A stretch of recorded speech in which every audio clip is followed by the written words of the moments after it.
To je moja krajina, o tej krajine chcem vedieť, kto bojoval za slobodu v tejto krajine, kto tu bojuje za demokraciu. A u nás v Banskobystrickom kraji nastúpil župan a vtedy prišli prvé dezinformačné weby, dezinformačné rádio, dezinformačné médiá. A vtedy sa to začalo šíriť. Viera, veľmi pekne ti ďakujem za to, že si nás pozvala k sebe domov. Mimochodom, momentálne sa nachádzame tu na Slovensku a teraz sa rozprávame s pani Vierou Dubačovou. Je to obetavá dobrovoľníčka, ktorá neustále chodí na Ukrajinu, nezištne pomáha našim ozbrojeným silám a pomáha skrátka všetkým ľuďom, ktorí túto pomoc nevyhnutne potrebujú. Má na Slovensku veľa spoločných priateľov, ktorí spoločne zbierajú balíky a odvážajú na Ukrajinu dobrovoľnícku pomoc a to budeme môcť vidieť neskôr. Viera je bývalou poslankyňou parlamentu na Slovensku, zaviedla mnoho zákonov, podľa ktorých teraz Slovensko kráča svojou demokratickou cestou. A dnes máme takúto príležitosť s Vierou sa porozprávať a povieme si práve o tom, čo sa dnes deje na Slovensku, ako Slovensko prežíva druhú vlnu demokracie. Na hlavnom námestí sme videli veľké množstvo ľudí, že boli tam prítomní aj mladí študenti, aj dospelí. Práve včera sa totiž konalo slávnostné odhalenie pamätníka, ktorý bol venovaný pamiatke práve tej prvej revolúcii. Chcem, aby si o nej porozprávala. To boli ľudia, ktorí vlastne, sú to ľudia novembra, ich voláme, ľudia, ktorí stáli za novembrom, boli to už dospelí ľudia, niektorí boli disidenti. A druhá skupina vlastne boli mladí ľudia, ktorí sa postavili a vlastne v deň študentstva, keď si chceli pripomenúť udalosti z roku 1939, keď mladí študenti zomreli pod diktatúrou vlastne nacizmu, ktorí sa postavili nacizmu. No a ten 89. začal v Prahe, keď študenti usporiadali pochod na počas tých dní a v podstate to bol mierový pochod, ktorým išli a prechádzali plynule Prahou, starým mestom a dostali sa na Národnú triedu, kde sa im postavila polícia. A udiali sa veci, ktoré v podstate, myslím, že pustili celú revolúciu a to bol brutálny útok policajtov na študentov. A to je vlastne aj to, čo dodnes platí, že na deti sa nesiaha. Deti jednoducho byť nie je možné. A to bol vlastne a znamenal pád celého komunistického režimu v Československu, v vtedajšom Československu. A aká bola vlastne tvoja rola v tých významných udalostiach toho roku? Kde si bola? Čo si robila? Tak ja som bola v divadle v Banskej Bystrici a v divadlách sa vlastne už vtedy organizovali také tie skupiny, ako sme sa aj včera rozprávali v Nitre, že Tonka, ktorá študovala v Prahe, vlastne oni chodili ako spojky a nosili nám informácie, vtedy neboli mobily, nemali sme sa ako dohovárať, takže museli chodiť ľudia z Prahy, nosili aj na Slovensko informácie, pritom už na Slovensku bol vlastný výbor študentský, ktorý dával dokopy skupinu ľudí, ale ku nám prišli teda ľudia z Prahy do divadla, rozprávali nám, že teda treba organizovať diskusné fóra s ľuďmi, treba sa rozprávať. Na také diskusné fóra, ktoré boli aj u nás v divadle, vždy prišiel nejaký čelný predstaviteľ komunistickej strany alebo niekto z vedenia komunistickej strany a potom to bolo samotné vedenie divadla a viedla sa diskusia.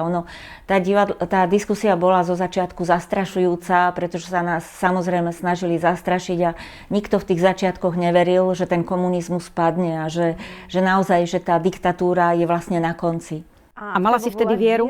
O akej demokracii si vtedy snívala? Chápala si vôbec, čo je to demokratická krajina? Pretože my sme zo všetkých postsovietských krajín, vtedy bývalý Sovietsky zväz, on okupoval aj všetky krajiny republiky Sovietskeho zväzu a krajiny, ktoré vstúpili do postsovietského, bol to taký zväz však západných krajín. Mala si vtedy vieru? Vo mne bola viera, pretože my sme ako divadelníci veľa čítali, študovali sme samizdaty, čítali sme, predávali sme si informácie, čiže myslím si, že na ten vek, ktorý sme mali, sme boli veľmi vzdelaní vo všetkom, čo sme chceli vedieť. A veci, ktoré sa k nám nedostali, lebo tak ako aj u vás bola zakázaná literatúra, aj u nás bola zakázaná literatúra, boli zakázaní autori, filozofovia, umelci. A my sme o tom všetkom študovali, čítali, pátrali sme po tých informáciách a to je to, čo mu aj dnes verím, a to je vzdelanie. Že každý človek by mal byť vlastne v tomto dosť dovzdelaný, ako nemusíš mať tituly a diplomy a neviem aké školy, ale to vlastne ten grunt svoj, ľudský, si musíš ty dovzdelať sám. Toto je moja krajina, o tej krajine chcem vedieť, kto bojoval za slobodu v tejto krajine, kto tu bojuje za demokraciu a my sme to vedeli. My sme cestovali po celom Československu, po divadlách, po undergrounde. No a to bola jedna stránka veci a druhá stránka bola, že za socializmu ja som robila vlastne, keďže som sa nedostala na režiu až po revolúcii, tak taký bol režim, tak ako s divadlom kým som sa dostala k režii, tak som bola celkom úspešná herečka v divadle na Rastcesti a vlastne sme cestovali, keďže sme robili aj Čierne divadlo a Bábkové divadlo a cestovali sme trebárs do Francúzska, kde sme mali svojho manažéra, takže cestovali sme do Francúzska skoro každý rok a v podstate sme tam mali veľa kamarátov, rozprávali sme sa, vždy keď sme prechádzali z toho socialistického Československa, tak sme išli hranicami. Vy máte tie hranice, ale my sme mali ešte hranice s osnatými drvotmi, také ste mali aj vy, kde boli osnaté drvoty. A so samopalom strážili vojaci nie ten zlý imperialistický svet, ale nás a vás. Tí komunistickí súdruhovia mali zbraň nabitú proti občanom tých socialistických táborov, čiže na nás. No a to samozrejme ako mladého človeka provokuje, že prečo. A tiež je druhá vec, a to je to, čo asi sa teraz deje v Rusku a to je, čím nás krmili súdruhovia. A to bolo, že Západ je zlý a my sme dobrí. My socialistický tábor za tým osnatým drvotom, pod tými samopalmi sme dobrí a ten Západ je veľmi zlý a chce strašne vojnu s tým našim úbohým socialistickým režimom, ktorým vlastne padal na hubu, lebo to bolo všetko rozkradnuté. A potom ste išli ste cez západné Nemecko, Holandsko a už nikde neboli hranice. Iba my sme mali osnaté drvoty. A zrazu tam ľudia žili a tešili sa, že žijú. A to, čo nás úplne ohúrilo, bol tá ľahkosť žitia. A bolo to, že tí ľudia boli šťastní. A to aj dneska, keď idem ešte do postkomunistických krajín, tak vidím predávačky, ktorá povie, áno, čo? A my sme tam nič nevideli. Tam sme naozaj videli ľudí, ktorí prosto jednoducho boli šťastní a vôbec nesnívali o tom, že nejaká Varšavská zmluva a nejaký socialistický tábor na čelom so súdruhom Brežnevom chystá vojnu a teda hrozí celému svetu. Že zrazu sme si uvedomovali každý rok, že toto chceme aj my. A rozprávali sme tam o filozofoch a mohli sme sa rozprávať a stretávať sa s ľuďmi, ktorí odišli. No a potom bol druhý ten návrat do socialistického Československa a to bolo, že vždy vás niekto udal, že ste tam trebárs navštívili kostol, že ste sa stretla s nejakým emigrantom zo socialistického tábora, proste nasledoval výsluh. Mali sme tu ako ľudia, ktorí chodili na západ, mali sme tu neustále za sebou tajnú políciu. Že môj socializmus bolo, že som mala za chrbtom neustále tajného policajta. A to je akože, ak hovoríme o neslobode, tak toto je niečo, čo si asi dneska už ľudia nevedia predstaviť nikde. No a to vlastne sme boli pripravení a preto sme verili, že keď to existuje tam, musí to existovať aj u nás a ten komunizmus musí padnúť. A okrem toho, u nás sa hovorilo za komunizmu, že kto nekradne, okráda rodinu. A tak sa rozkrádalo všetko.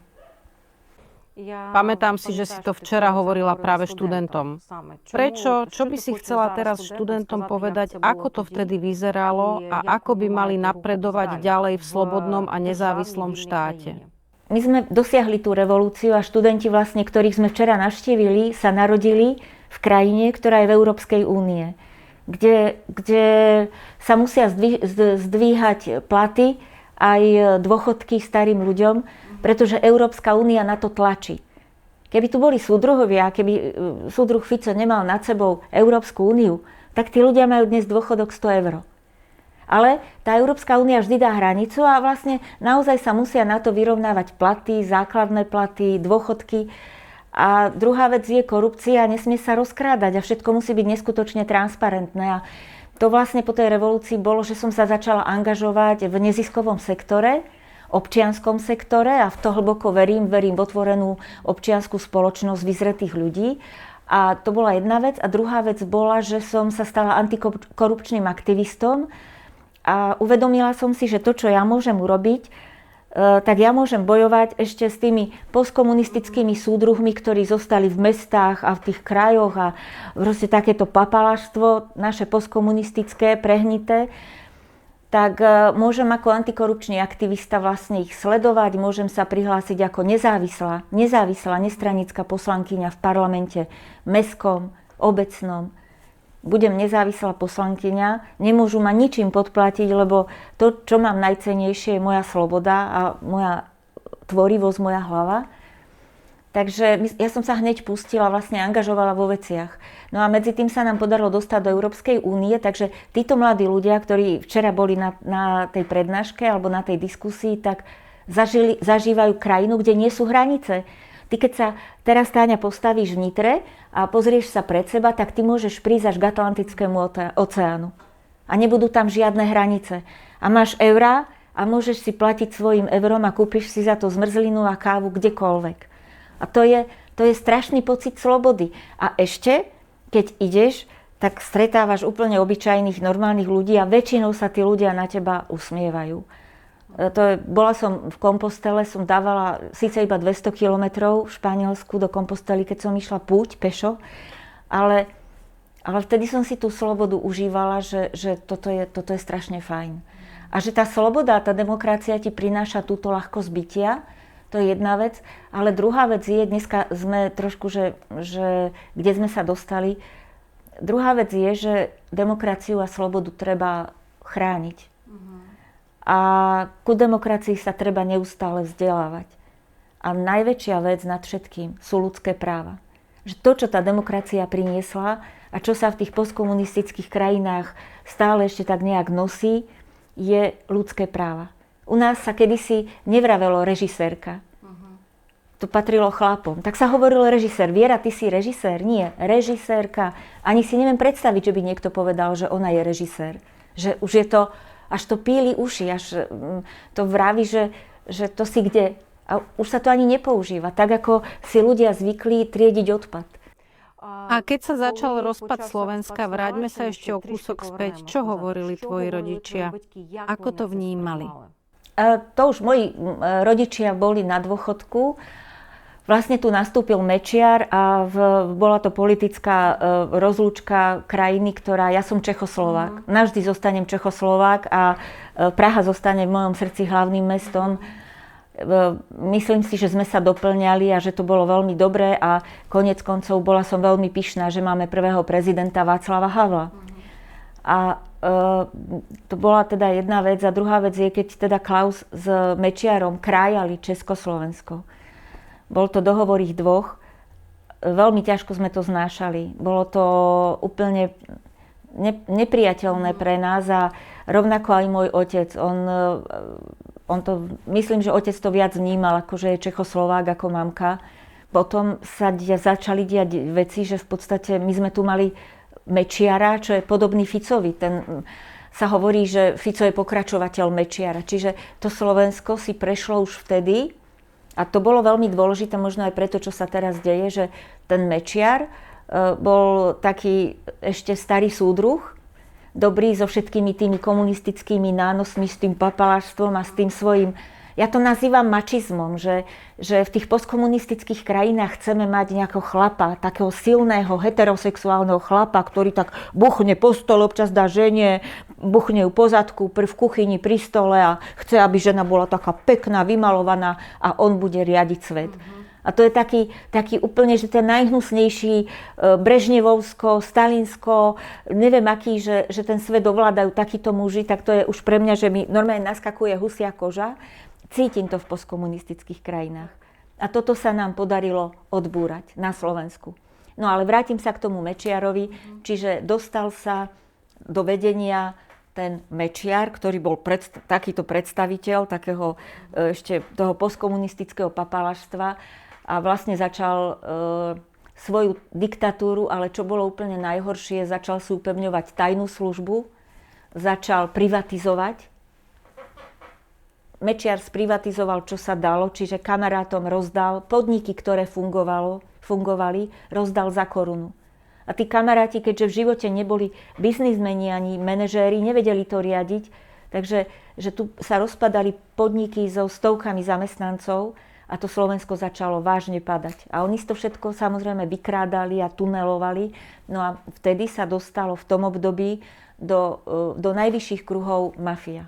Úplne tá postkomunistická mafia, dodneska sedí vo väzení vlastne šéf tej banskobystrickej mafie, s ktorým mal Mečiar údajne veľmi blízko. Čiže my sme sa museli postaviť ako občania. A čo to znamenalo? A budovali sme občiansku spoločnosť. To znamenalo, mala som 4-ročného syna a znamenalo to, že ja budem chodiť po dedinách a rozprávať ľuďom, čo je to demokracia, prečo Mečiar zaviedol Slovensko na úplne zlú cestu, s ktorou sa nikdy do Európskej únie nedostaneme. Víra, si divadelná režisérka, ale prečo si vybrala smer politiky? A to bol iba 4 roky a bolo to vlastne v období, myslím, že to bolo v roku 2013-14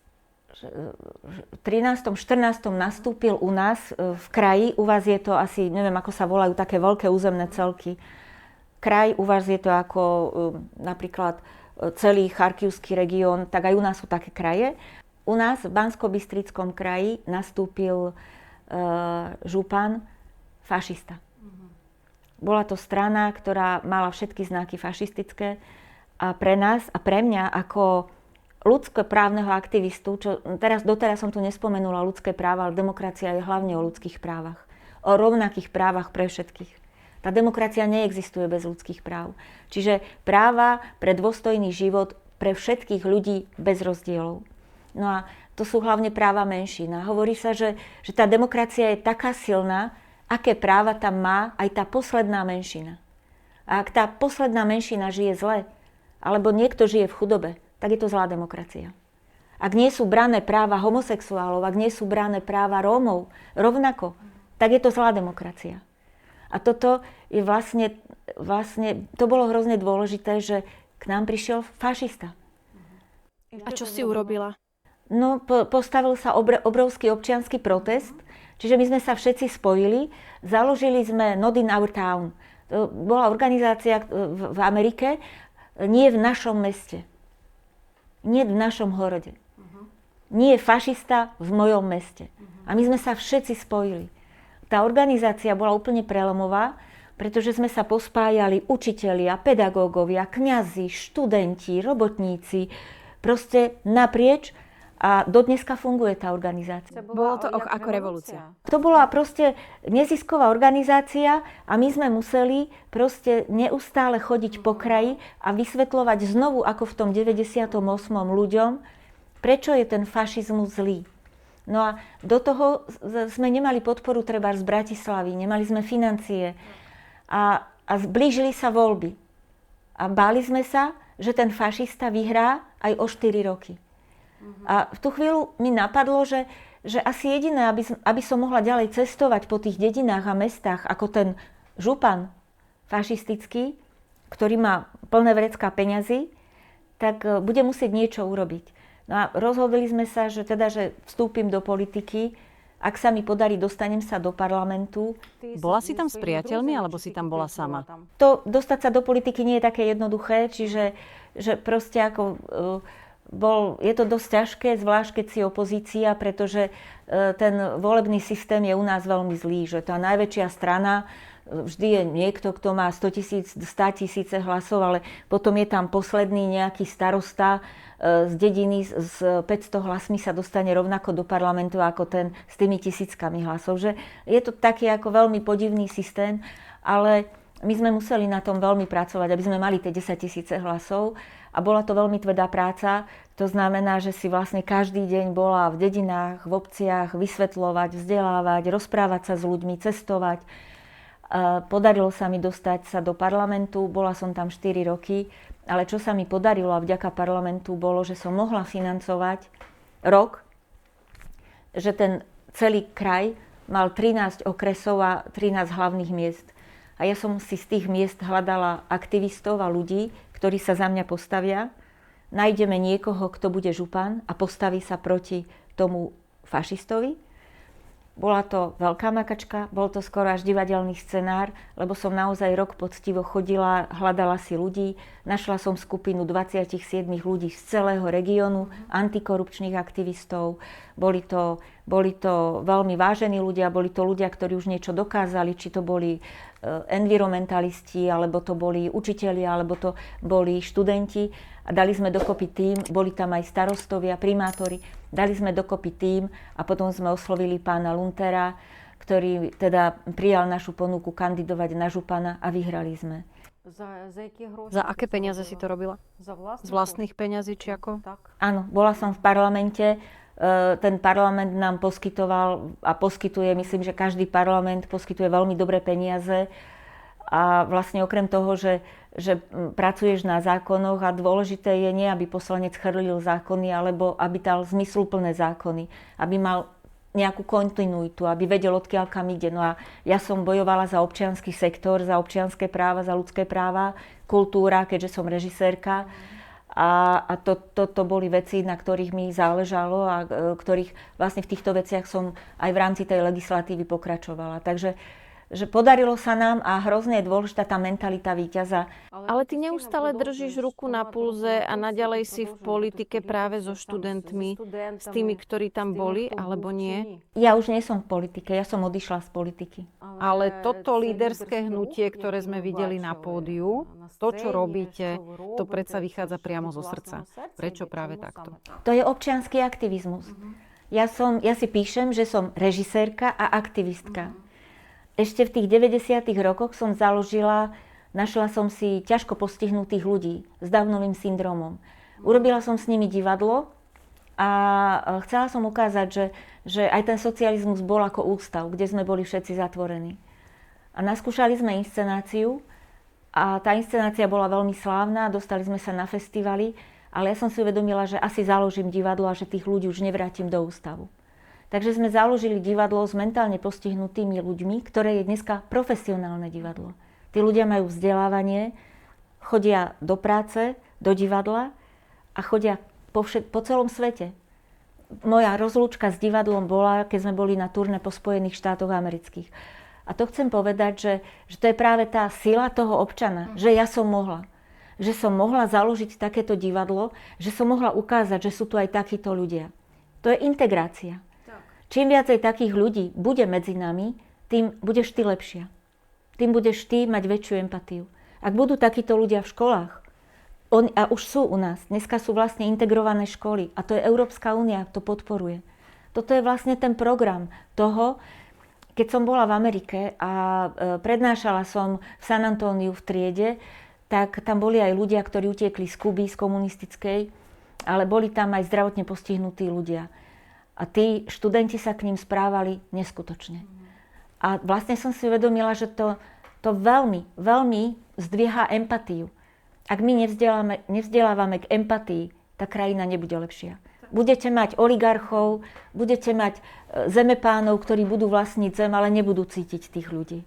Prečo teraz, keď má Slovensko taký vysoký status empatie a je demokratickou krajinou, došlo k takýmto voľbám a k Ficovi, že sa vrátil po 3 rokoch však? No, vojna na Ukrajine začala v 22.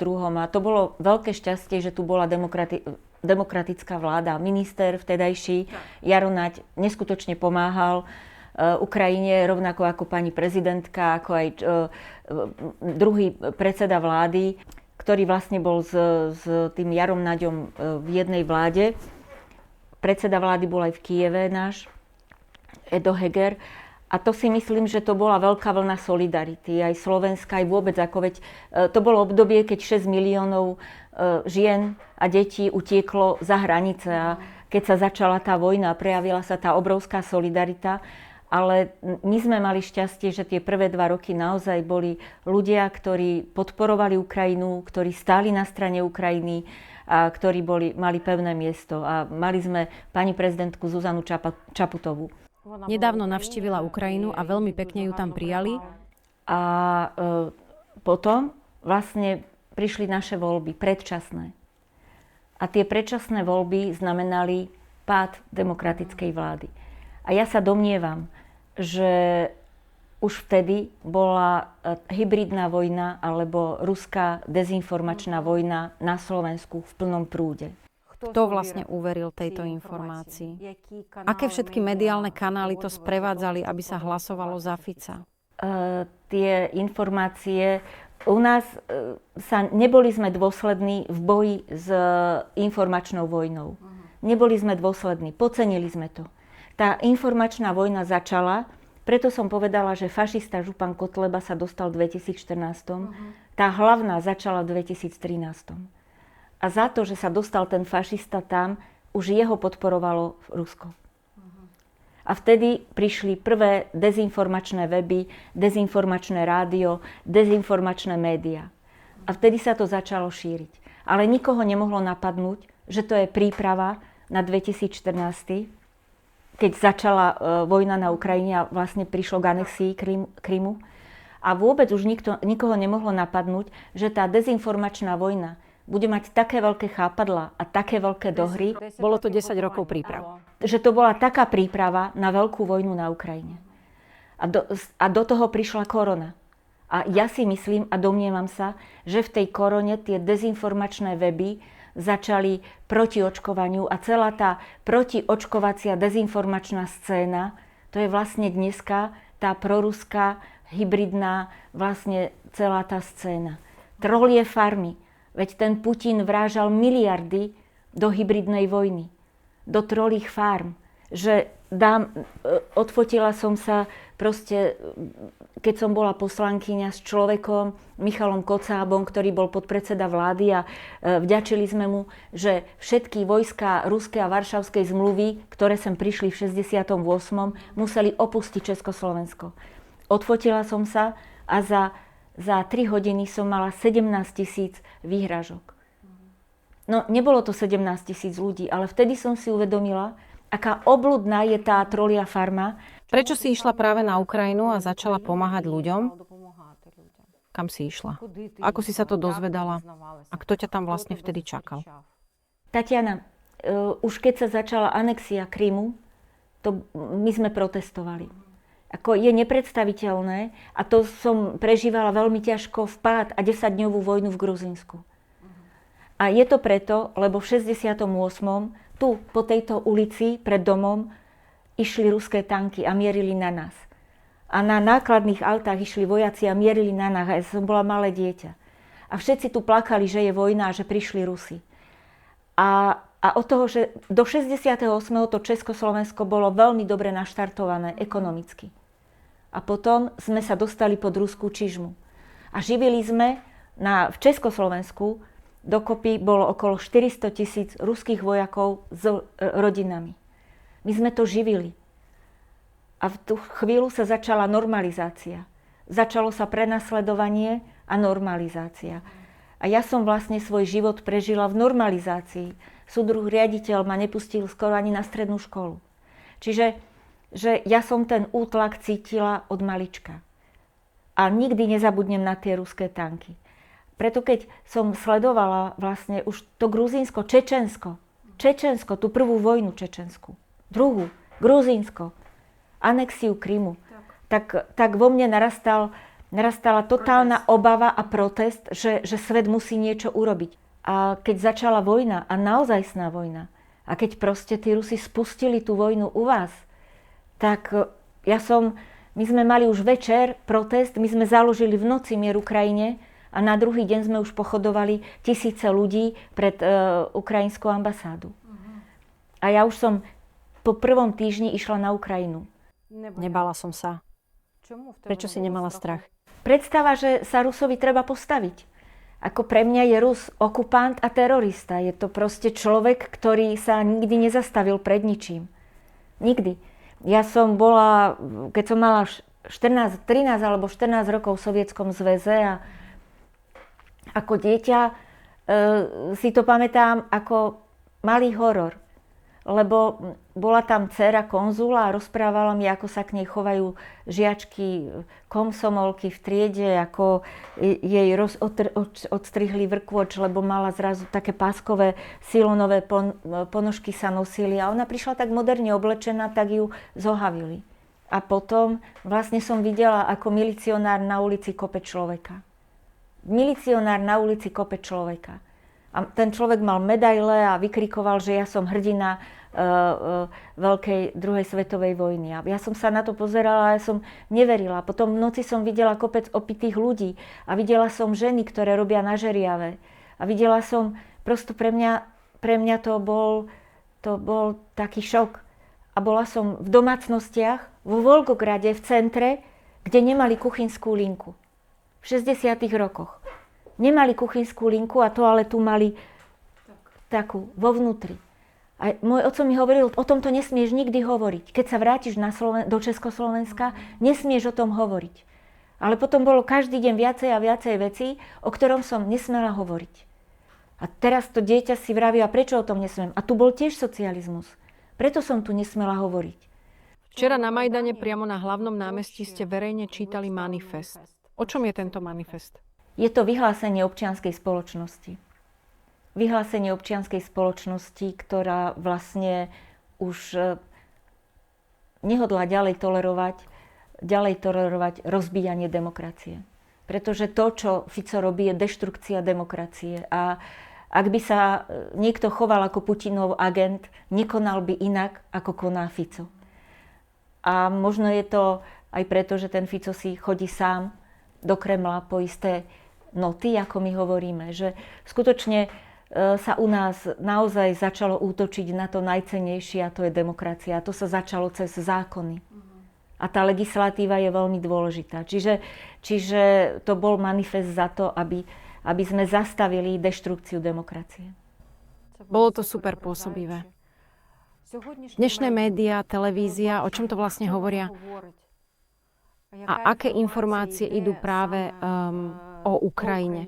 Tak zatiaľ vlastne Fico ovládol verejnoprávnu televíziu, to už je Ficová televízia, ale aj tak tam sa snažia dávať v rámci vecí aspoň informácie, kde sa čo bombarduje.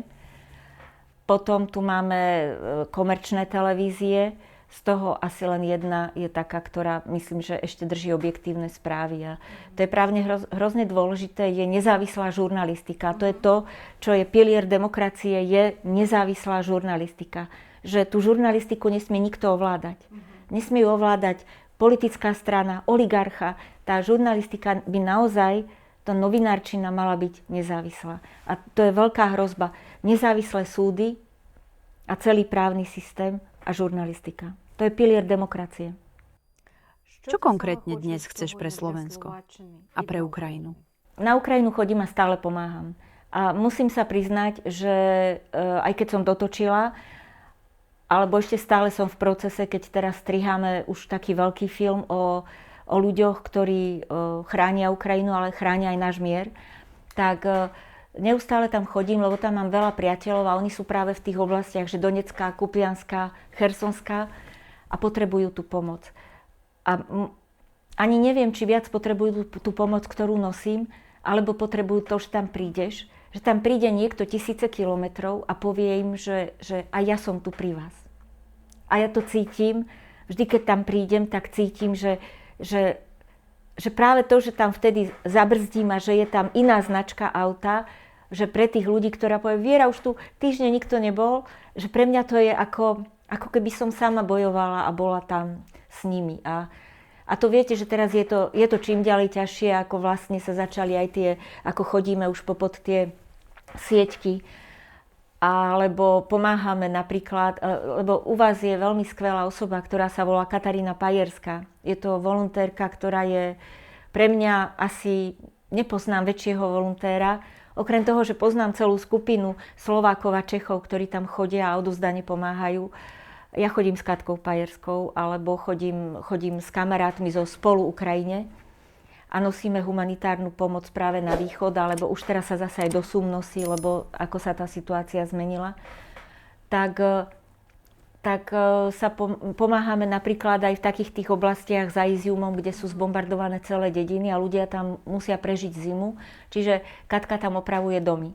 Tak tam nosíme veci, kupujeme materiál, čo je treba a vždy zisťujeme, že čo potrebujú. Katolícka charita v Charkove. Áno, a vojakom samozrejme, pretože ako môžem, tak okamžite pomáham vojakom a tým, že som sa s nimi aj zoznámila s mnohými, tak viem aj akútne, čo potrebujú a viem tu urobiť zbierku a musím povedať, že teraz Bohdan, že potrebujeme 2 autá, také 8-miestne a to som sa nejak stredu, štvrtok dozvedela a už v nedeľu som mala vyzberané a o týždeň v sobotu som išla s 2 autami. Veľmi ti ďakujem za to, že zostávaš takou ľudskou a súcitnou.